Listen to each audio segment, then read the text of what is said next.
Hello and welcome to the video. Today we're going to talk about what to say when you talk to yourself by Dr. Shad Helmstetter.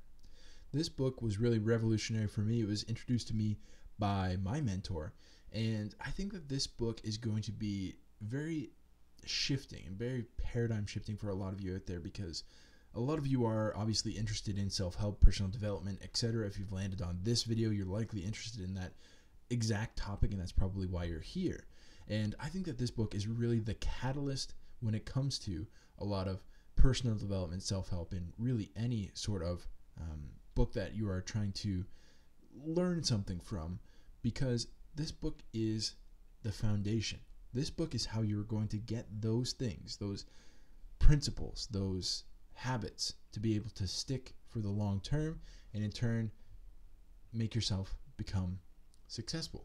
And really, the reason that this book came to be is because of that exact point, that this book is really the catalyst.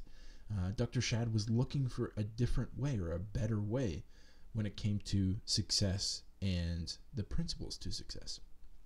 Because there are thousands of books, and he had read quite a lot of them, courses and teachers claiming to have the principles to success. The people who have created those works are not generally lying. They're usually good people. And the teachings would realistically lead to success if we were able to follow them. And that's really the problem, is if we were able to follow them, which quite often we're not able to follow them. The vast majority of people who read a book, take a course, or attend a seminar do not make a lasting change. And we can all probably attest to that. Something vital is missing from these teachings that would allow us to use them to their full potential. They only give us a small dose of information, just enough to make us feel good and maybe even motivated in the moment. But left to our own devices, over time, we end up reverting back to our programming. And you're going to hear a lot about the word programming in this mind map, in this video, because programming is really the antithesis, or the beginning of the road to getting those success principles to work for you. Because those success principles are really trying to give us the right programming, but their main problem is that it's such a small dose of information, and it might not necessarily be worded in a way that is conducive to allow our brain to take in that programming. And now you might be thinking, brain programming, this is starting to get a little bit weird. Well, it's going to get even weirder, so I hope you guys enjoy. We're going to dive right into brain programming. Success or failure in anything large, small, will depend on your programming, what you accept from others, and what you say when you talk to yourself. So brain programming is exactly that. It's what you accept from others and what you say when you talk to yourself.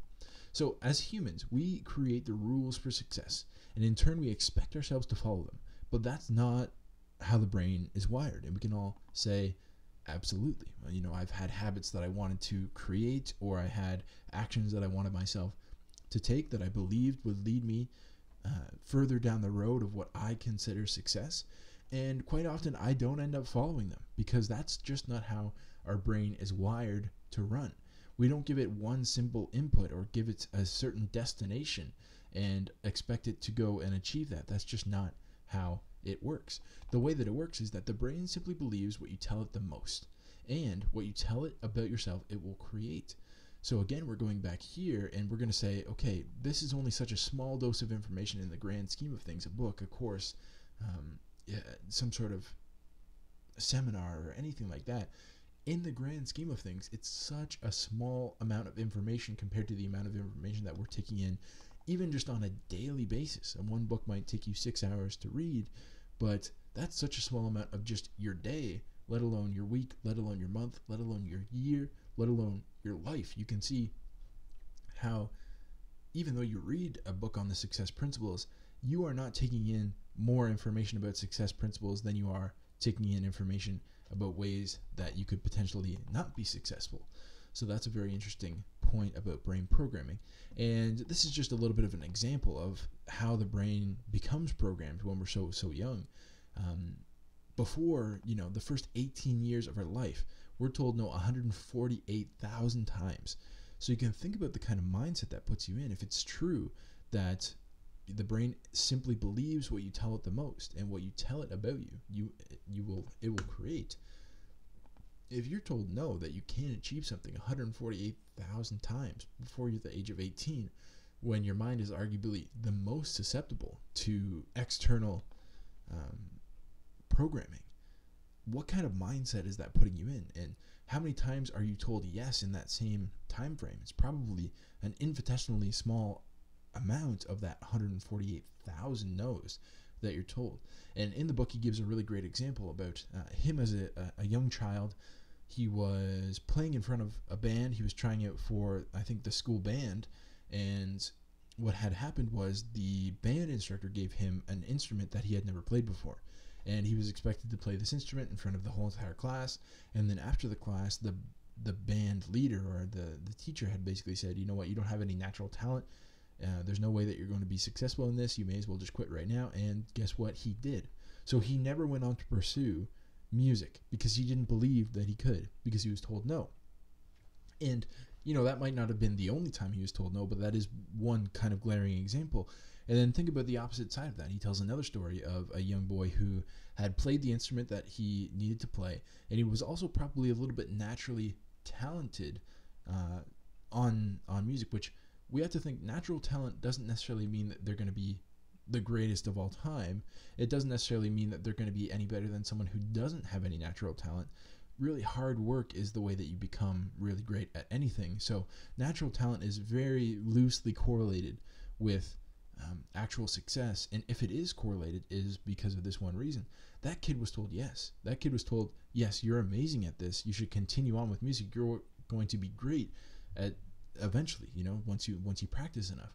So you can see how that kid was a little bit talented and he was told, yes, you're good. And he followed it along and he became a world-class musician. And it was because of that one simple yes or no that could have made the turning point. And that kid was also probably told yes many, many, many more times along the way. Very interesting how our brains are programmed yes or no, when intuitively we all know that talent doesn't necessarily mean that you're going to be successful. You know, people are talented at all sorts of things that they don't pursue seriously enough and don't become great at it. And then also we know that if you're not talented, it doesn't necessarily mean that you can't become great. If you practice enough, I mean, the Western society is built on that, but we don't necessarily truly believe it a lot of times. So leading researchers have told us that as much as 77% of everything we think is negative, counterproductive, or it's working against us. And if you've ever done any kind of mindfulness or awareness type meditation, you can say, yeah, it's probably 77% of all the things that we're thinking on a daily basis are counterproductive or working against us. Not necessarily exactly negative, but they might be holding us back because we're afraid to be told no, or we're afraid to fail because of these 148,000 no's, or at least in part because of those 148,000 no's that we're told when we're such a young child. And as a result of those 148,000 no's, we can see the power of repetition. So to the brain, repetition is an extremely convincing argument. And this is through the power of myelination. Now, I've talked about this a little bit, I think, in Deep Work by Cal Newport, how the brain myelinates itself around deep work when you focus on it and learn how to do it. But really, the brain can myelinate anything, and especially with those 148,000 no's. The way that myelination works is you can think of neurons kind of like a wire, and myelin is basically the insulation around the wire. And the more you use that wire, the more insulated it becomes, and the more current you can run through it, and the faster you can run that current through that wire. And that's basically the process of myelination. And Dr. Shad talks about it through neuroplasticity, which is the brain's ability to rewire itself. And essentially that is through the act of creating more myelin around certain connections. So if you take action on programming yourself with positive thoughts, you can change who you are. So just as we got 148,000 no's when we were young children, now that we're adults and now that we have awareness and now that you've seen this video, you can take it upon yourself to take that responsibility to tell yourself yes 148,000 times. And that's what the rest of the book is going to tell you exactly how to do. Now, one final kind of analogy here I'm going to hit you guys home with, because this kind of can be a little bit esoteric when it comes to understanding how the brain works. And I think, you know, a lot of the research that goes into this book is very interesting, but sometimes the research doesn't necessarily hammer it home. The brain can be thought of as a computer. So a computer basically has three separate things. It has a screen, a keyboard, and a programming and storage device. And the brain has the exact same thing. It has actions, which are basically the things that are playing out in your life. It's how your life is playing out. It has your five senses and has your subconscious mind. So everything that is getting displayed on a screen is because of a keyboard. And the only reason that you can see it on the screen is because of the programming and storage device. So the times that you type into your programming and storage device, that's what you're seeing on the screen. And the same way, the same thing happens in your brain as well. So the actions are what you can see playing out in your life, but the actions are coming from the subconscious mind, which is being programmed by your five senses. So it essentially works the exact same way as a computer does. Our personal computers are constantly getting input from external sources, including other people, media, and even our own subconscious mind, confirming its current beliefs. So most of us are completely unaware of this programming, and therefore we live our lives running off other people's inputs, which, for the most part, they don't work for us. And as we said here before, the power of repetition. Everything that we're listening to from other people is really what we're listening to the most. We're not necessarily listening to ourselves, because we're completely unaware that we are in control of the programming, that we can choose to listen, to view, to read things that are programming us in a positive way rather than the negative way of those 148,000 no's. So these input are used by the media, politics, and society to get us to fit in their mold, and knowingly or unknowingly. I don't necessarily think that it's 100% malicious. I don't think that people necessarily even know that it's happening. I think they're probably in the same boat as the majority of people, that they're unaware. And they're just trying to get people to be on their side, and that's how they are doing it, through the power of persuasion. And especially with new media nowadays, with video, it's very, very easy to become programmed by someone who doesn't necessarily even know that they're programming you in a way to think the same way that they do. But it's very easy because we get into these information silos of social media, and we start to become so overwhelmed with the same type of programming continually, because through the power of Facebook and Instagram and etc., we only see what we want to see, and it really becomes quite hard to get out of a certain way of being programmed. So next we're going to talk a little bit about the self-management sequence.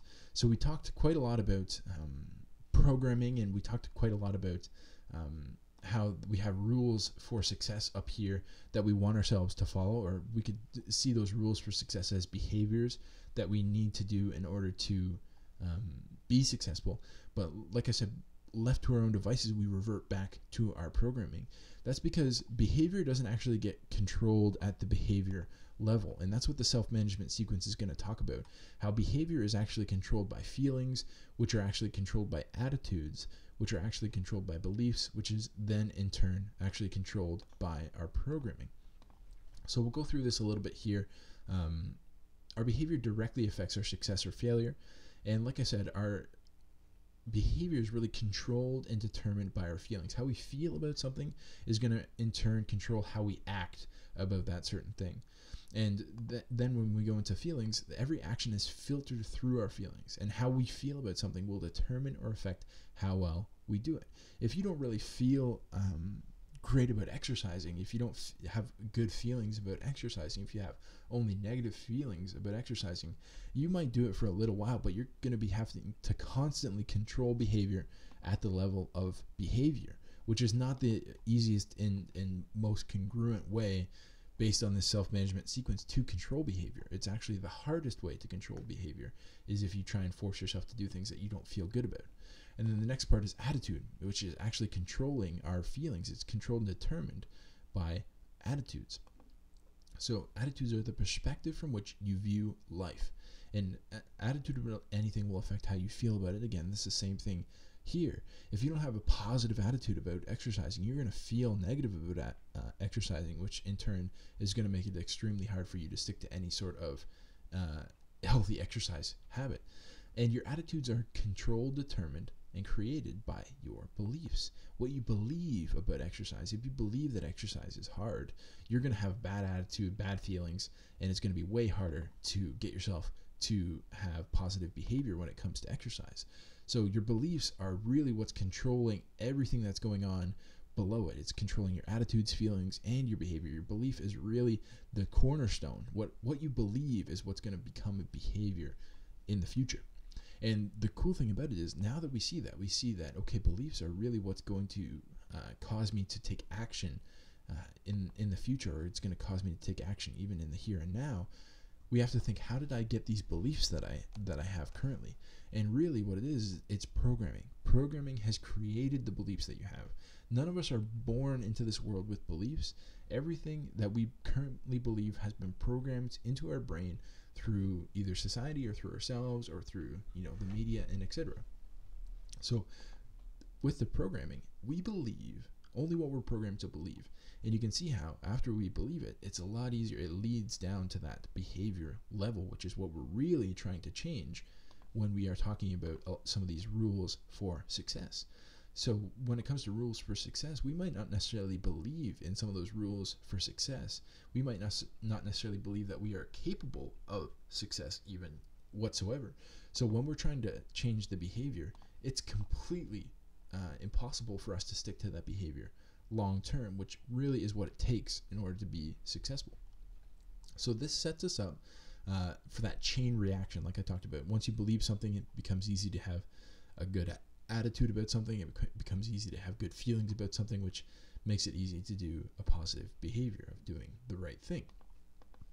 So how would we change that programming? Now that we know our brain is being programmed, and now we know how that programming is affecting our behavior, which obviously in turn is affecting our success and failure in anything.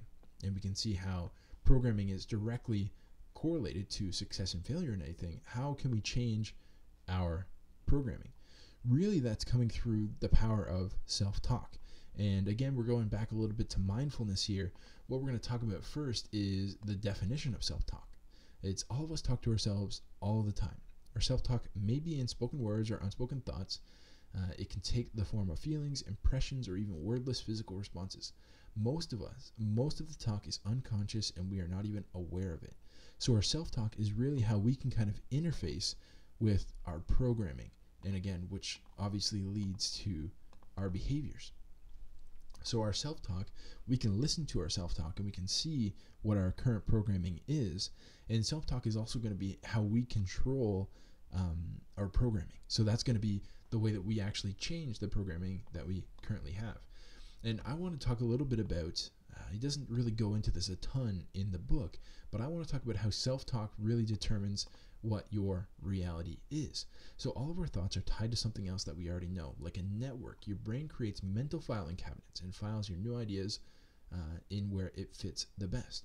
So let's say, for example, you're trying to create a new behavior of exercising, but your belief currently is that that you don't believe that exercise is for you, you don't have enough time, etc. There's a million different reasons why exercise is not for you, and that's what your beliefs are. Someone might give you a piece of information that shows you how you can create time for exercising. You will file that directly under, I can't get that to work for me. Because you're trying, again, to change your behavior at the level of behavior. Simply, wake up an hour earlier.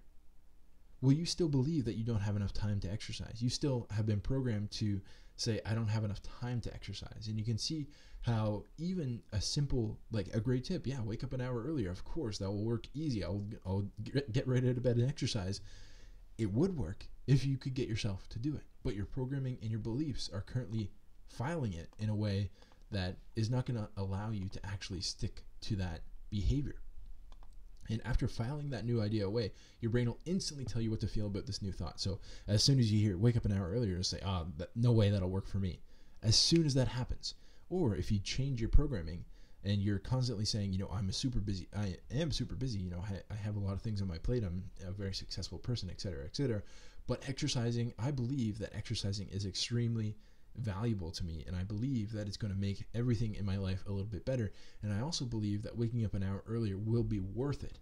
That you can see how you get that piece of information. Okay, wake up an hour earlier. Yes, that is a good way to go about it. And you could file it under two different ways. You could file it under, there's no way I can do that, it won't be worth it, I need my extra hour of sleep.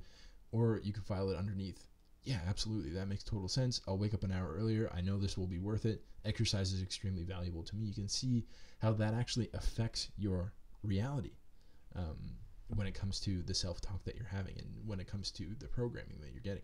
So the more you think about yourself in a certain way, the more you see yourself in the same way, and the more you think about anything in a certain way, the more you believe that it is reality.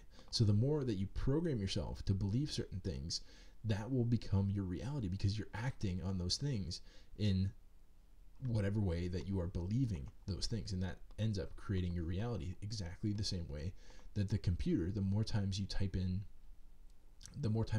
in to the keyboard, the more times it'll be programmed and stored in the computer, and you'll see it on the screen. That's exactly how it works. It's working the exact same way.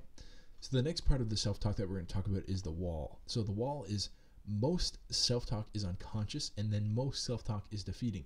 Again, if we went back to this spot right here where it talks about 77% of everything we think is negative, that's a ginormous effect. That's having a ginormous effect on your day-to-day life. And self-talk can be happening about things like this. It can be, say, I have a bad memory. It's going to be another one of those days. I just don't know how I just know it won't work, and etc. There's literally probably hundreds of thousands of these different types of self-talk, and like it says, most of it's unconscious. You won't necessarily be able to hear these things coming to your conscious mind, but your unconscious mind is playing these things out on a daily basis, on an hourly basis, on a minute by minute basis, and you're constantly hearing these types of things without actually hearing them. You're just kind of feeling them, if that makes sense. So this creates a wall of negativity that can be tough to get through when trying to make any lasting change. So we've talked about how with repetition we can change our programming, but what we haven't talked about is how even if we are changing our programming, and even if that is the easiest way to then change our beliefs, attitudes, feelings, and behaviors, changing our programming will not necessarily be easy. It's not something that's going to quickly and easily change. And one of the reasons is because of these 148,000 no's. You know, we've been programmed for our entire lives, most likely in a negative way. Most of that self-talk is defeating that we've been programmed to have. So it is going to be fairly tough in order to make a change in the self-talk. But a lot of the techniques that we'll talk about in the How to Talk to Yourself section are going to be the way that we get through it. And there's 5 levels of self-talk here that we're going to go through. The first one is negative acceptance. So a lot of these things in the wall of self-talk, a lot of these things in the wall that you're going to have to break through are going to be in level 1 and level 2 of this of the 5 levels of self-talk that we have right here. So level 1 is negative acceptance. So self-talk in which you say something bad or negative about yourself and you accept it. It represents everything from the simplest misgiving, so the simplest thing that's going wrong, or it can be the deepest fears that we have about ourselves. And it's our way of hiding in the shadows instead of thriving. So again, it's our way of protecting ourselves from these 148,000 no's, right? And some examples of this could be, I wish I could, if only I could, and I can't. You can see how that gives you a little bit of distance away from whatever you feel like you should change in your life in order to be successful. It gives you a little bit of distance and it doesn't feel quite so bad. So level 2 is recognition of the need to change. You might say, hey, that might be a good one. But the recognition of the need to change, it just states the recognition of your need to change. It recognizes a problem, but it also fails to create any solution whatsoever. So this ends up creating guilt, disappointment, acceptance of our self-imagined inadequacies. And again, because we can change our reality and change what's true based on what we believe, you can see that a lot of these things that we're doing, these recognitions of needs to change, is coming from a self-imagined inadequacy that you have. You don't necessarily have that inadequacy. The examples are I need to, I should, and I've got to. So if you're hearing yourself say I should quite a lot, this is something that Nietzsche talks about actually. If you're saying I should quite a lot, you're holding yourself to this judgment, and again, that's what's creating that guilt, disappointment, and acceptance. So if you're feeling a lot of that, you're probably spending quite a lot of your time in level 2 of negative self-talk. And don't think of these as kind of a way to level yourself up. You don't want to start at level 1 and go to level 5. That's not necessarily how it works. All self-talk that is negative is going to be kind of a mix of level 1 and 2, and then self-talk that's positive is going to be a mix of level 3, level 4, and then probably even level 5 at the very end. So level 3 is kind of our first positive level of self-talk, is the decision to actually make a change. So it recognizes the need to change, but also it makes the decision to do something about it. It starts by rephrasing those old cannots, which are those level 1 negative acceptances, into positive actions, and tells them to get your subconscious mind to wake up, get moving, and make a change. So things that would be examples of that would be I never, right? So I never sleep in past 9 o'clock, or I never eat a bunch of junk food or whatever, and also I no longer, etc. And then this one was a blank one.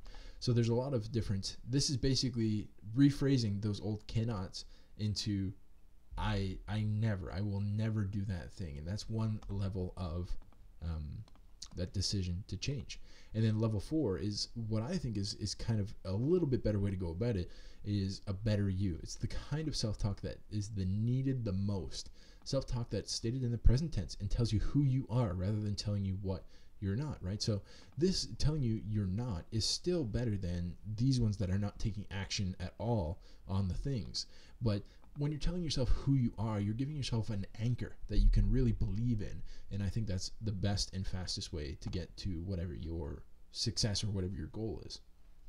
It excites, demands, and pushes us forward. It strengthens our spirit and hardens our determination. So these are things like, I am an exercise person. I am a healthy eater. I have an abundance of healthy and fulfilling relationships.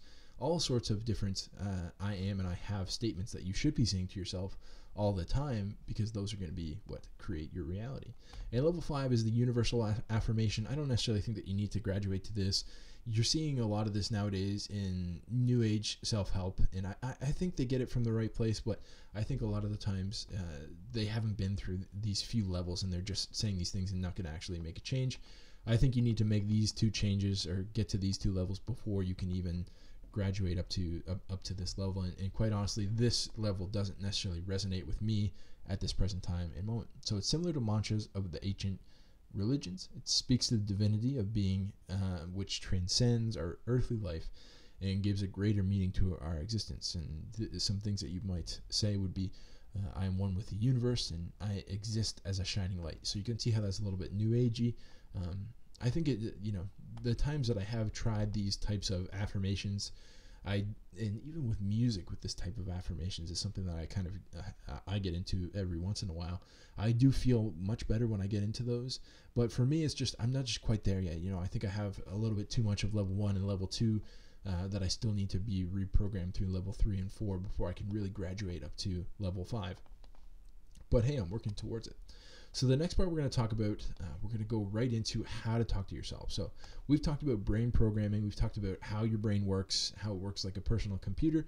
And we've also talked about what self-talk is and how self-talk is already going on. You're not controlling it, but once we take control of it, that's how we program our mind. And this is exactly how we're going to do it. So the first point in how to talk to yourself, how to make that self-talk positive, how to use these levels of self-talk in a positive way to make that behavior change that you're looking to make through this books, courses, teachers, and seminars, etc. So first you need to make it simple, and that's quite obvious, right? You've probably been to books and seminars that are super complex. They're the fastest to get thrown out. So every possible self-improvement plan, even the best possible, self-improvement plan will fail if they take too much time, are too complex, or are not easy to use. And that's because of the competition of daily living. It takes a toll on our time, energy, and minds. And we're busy taking care of our lives. We often don't have enough of those resources left to work on ourselves. And this is quite obvious. Like I said, the most complex books that you read or most complex courses that you take are the ones that probably get taken action on the least. Because of all the prior commitments that we have, it's very hard to make a big, high-level change in such a short amount of time, like some of those success principles want you to do. But I really do believe that once you have decided to make that change, If you make it simple enough and you follow it for a long period of time, and through the power of repetition, your brain will lead you towards the success that you're looking for. So any of these books or courses or anything like that, like I said, I don't think they're bad, but what I think you need to do is set something that's realistic for you, and then get your brain to reprogram, to myelinate around that course, book, or teacher. And then once you can do that, then you'll be able to be successful in actually making the change. So we're going to talk a little bit about the techniques of talking to yourself. And the first one is silent self-talk. So you can see that these are all kind of directed around self-talk. And these are going to be the ways that we use self-talk in order to make a positive change. So silent self-talk goes on all the time, right? So this is actually just the self-talk that's happening in all of these levels. And when we're here, we're not usually aware of it because we aren't paying attention, right? We might be listening to this video, reading a book. We might be being distracted by a Netflix show, whatever it could be. But quite often we're not paying attention to what's happening, but it's always there. It's never going away. Even when you're completely distracted with your conscious mind, your subconscious will be running no matter what. And how we are going to interact with this type of silent self-talk is really, you're just going to have to listen. You're just going to have to listen. You're going to have to take your current self-talk and say, what's going on in my current mind? You're going to have to take a little bit of attention and focus and awareness around that self-talk, and you're going to open that awareness to it. And once you're practiced at being aware, you can begin rewiring yourself in real time, silently. So you might notice something that's going on that's a negative self-talk. Let's say it's one of the levels here. You're going to say, okay, I got a negative self-acceptance. One of the examples, I wish I could exercise as hard as that person does, or et cetera, right?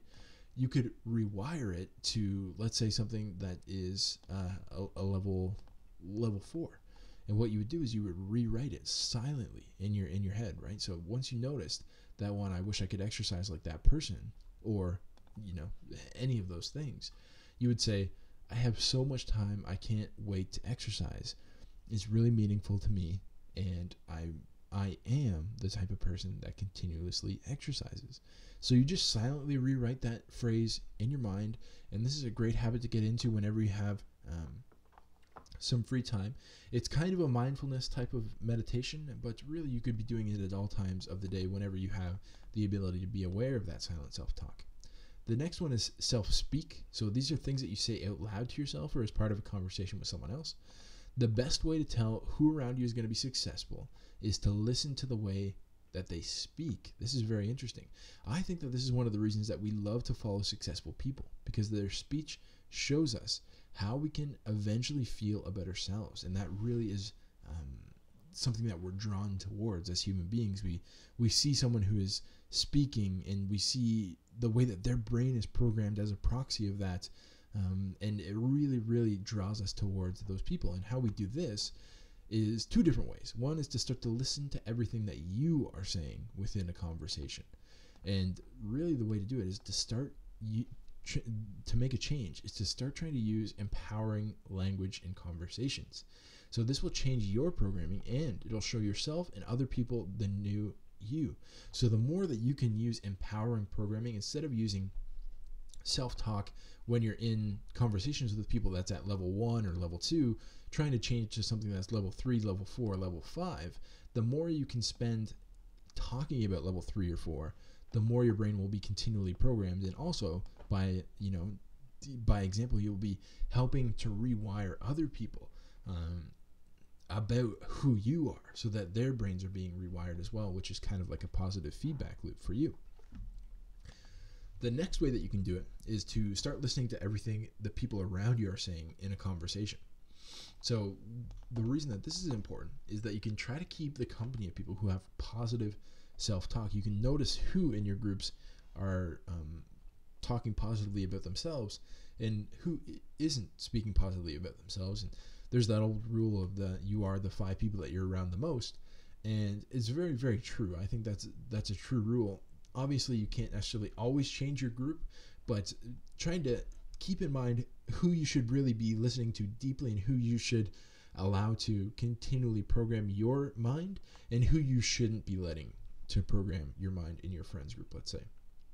And this is also true with people on the internet. Don't forget, if you're watching a ton of these types of videos, you got to be thinking, am I programming my brain the right way, or is this person programming my brain in the right way in order to be successful? Now, if you're watching this video, you're likely in at least a section of the internet that is programming your brain in the right way, as opposed to programming your brain in the wrong way. But just be aware that it is very easy to get into a section of the internet that is definitely not positive. It's not programming your brain in the right way.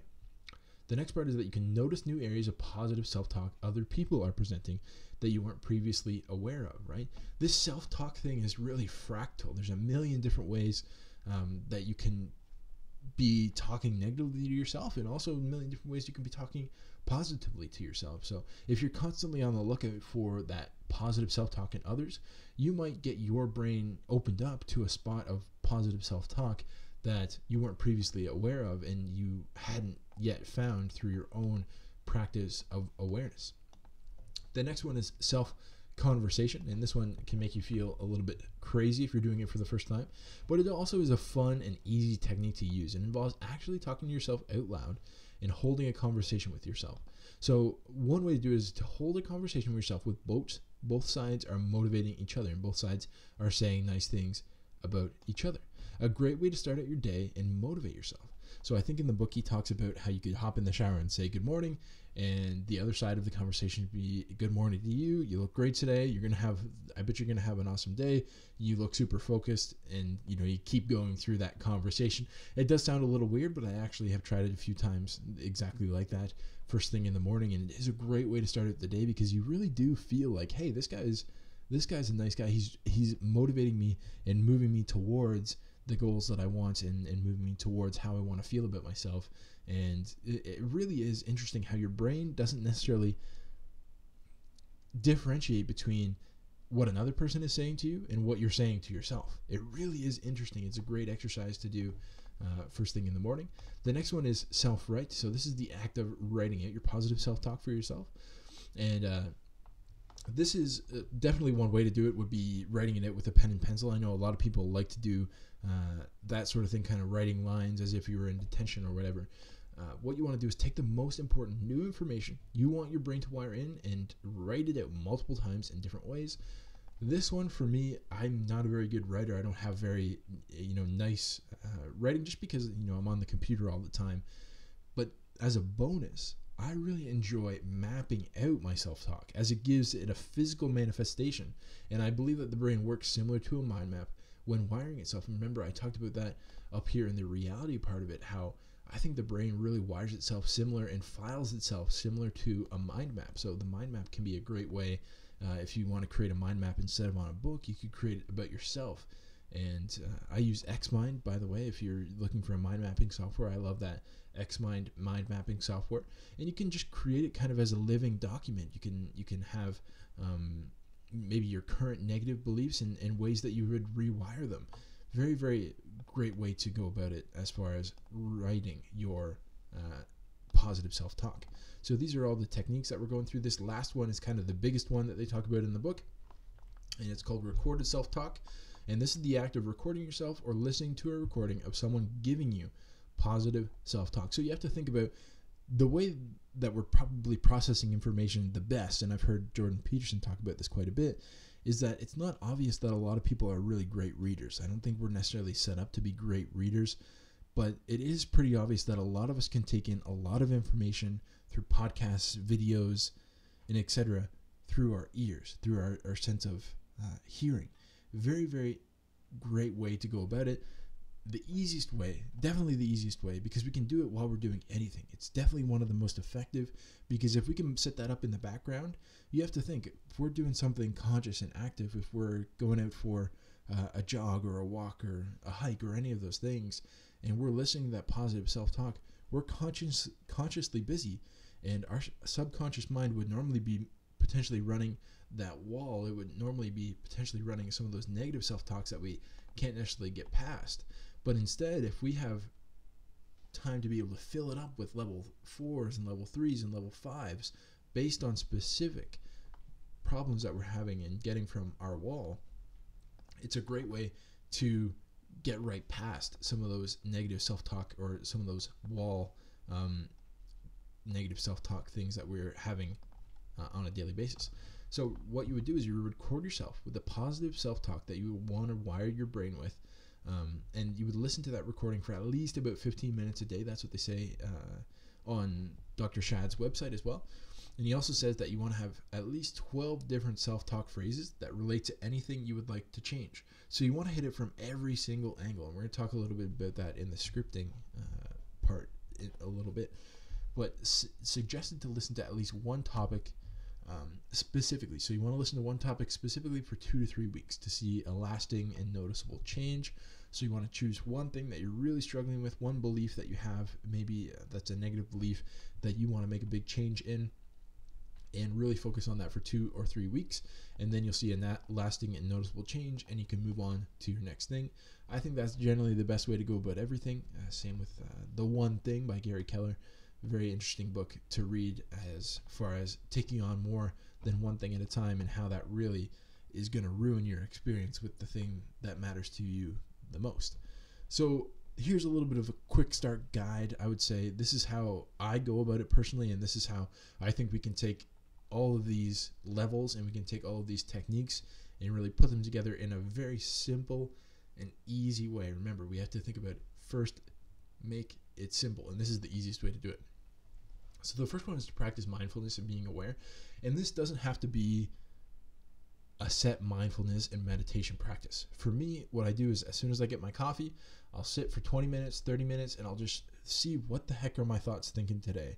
And then I'll go through and I'll think about those thoughts, and I'll see, okay, where are all these things coming from? And I'll really dive in. I'll monitor, like we say here, monitor what's going on. And I'll also try and do that throughout the day. If I have the chance, take a little break, take some quiet time. Whenever I have the ability to do it, I try and do it. And it helps you be aware of what your current self-talk is. And it gives you the ability to notice changes in yourself before you can see external changes. And when I first started out doing this, I really noticed how much was going on in my mind, and I didn't necessarily realize that before then. So I think if you're going to do one thing, take away from this book, one thing, if you're still watching, take the monitor away, because you're really going to go in, you're going to realize how much programming is going on, and it's going to motivate you to go through and actually edit and listen, which are the next two parts. So when you notice yourself with a negative self-talk, immediately change the message with silent self-talk. So we've talked about that right here, right? We talked about how it goes on all the time, but we can change it. So you want to change it from level 1 or level 2 and change it into a 3 or a 4. So you want to take that immediately and change it into something. You don't want to let yourself continue to think that thought over and over again. And this won't necessarily erase the old programs you already have, but it will stop you from writing any new ones that are more of the same thing that you have been thinking. So you want to rewrite those every time you come up with it. That's another very easy activity. You can just do that while you're monitoring.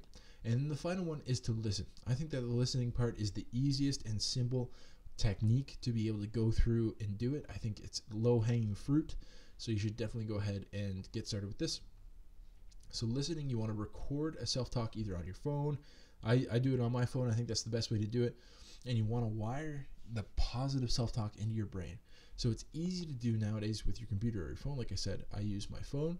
You can simply record every time you're aware of a new problem and you have edited it. So if you wanted to, you could kind of keep an ongoing voice note of the things that you're rewriting in your mind, or you can listen to a specific program for specific things that you would like to change. And if you go to Dr. Shad's website, you can find some programs that he has. I'm sure there's a lot of free stuff online as well. I'm going to give you a little bit of information here about scripting so that you could try and create your own if you wanted to, but I definitely recommend going out and seeking some experts in this field as well if you are really into it. So the first part of scripting is that you want to be specific. You don't want to leave any stone unturned and isolate the problem from every angle. Like I said, you want to have 12 different scripts to potentially change one of the problems that you're trying to work on, right? So most problems can be covered by a dozen or so well-worded self-talk scripts, and we'll talk about the wording in a second. The next part is that you want to make sure that you actually fix the problem. You want to make sure to give yourself clear directions and tell it exactly what you want. And complex problems will involve multiple moving parts. Make sure to script them all out. So this is something like, if you have a belief in something that you want to change, you're going to really have to hit it from all angles. You want to make sure that you fix the problem and make sure that there is no other problems that you've created by just hitting one specific thing. So you want to, again, make sure that you're hitting it from every angle. And then number 3 is you want to constantly update your scripts. You want, when you find yourself thinking new negative thoughts about a specific problem, make sure to edit them. You might during your listening, you might overcome some specific things that are going on, but when you're monitoring, you might notice another thing that you didn't notice before is starting to come up continually, and you'll want to rewrite and constantly update that script.